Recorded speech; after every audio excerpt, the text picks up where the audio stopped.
Pada hari ini saya akan mengajar mengenai aljabar fungsi.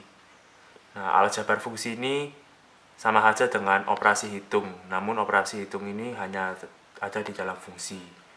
Operasi hitung ini dapat terbagi menjadi 4, yaitu penjumlahan, pengurangan, perkalian, dan pembagian. Nah, kalau penjumlahan, rumusnya seperti ini.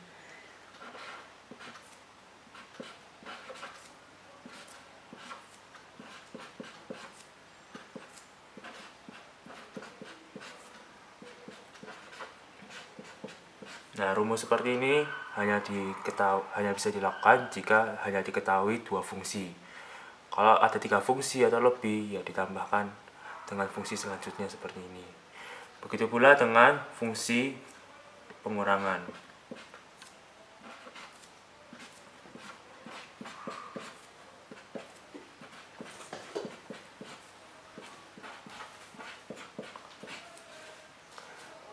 Begitu juga dengan fungsi dalam perkalian.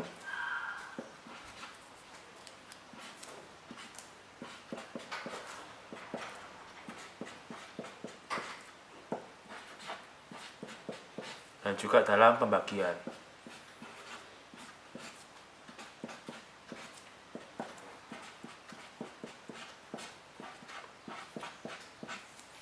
Namun, yang membedakan operasi hitung dalam fungsi dengan operasi hitung dalam umumnya adalah dari domainnya. Karena dari setiap fungsi pasti harus ada domainnya. Nah, untuk domain dalam aljabar fungsi penjumlahan dan pengurangan, syaratnya yaitu domain dari fungsi f harus diiris dengan domain dari fungsi g. Begitu pula dengan domain yang ada di dalam aljabar fungsi pengurangan. Domain fungsi f harus diiris dengan domain dari fungsi g. Juga sama dengan fungsi perkalian dan juga sama dalam fungsi pembagian. Jadi semuanya harus diiris dari domain dari f dan juga domain dari g.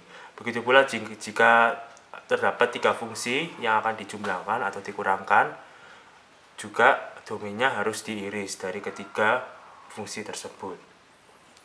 Nah, sekarang kita akan masuk ke contoh soal.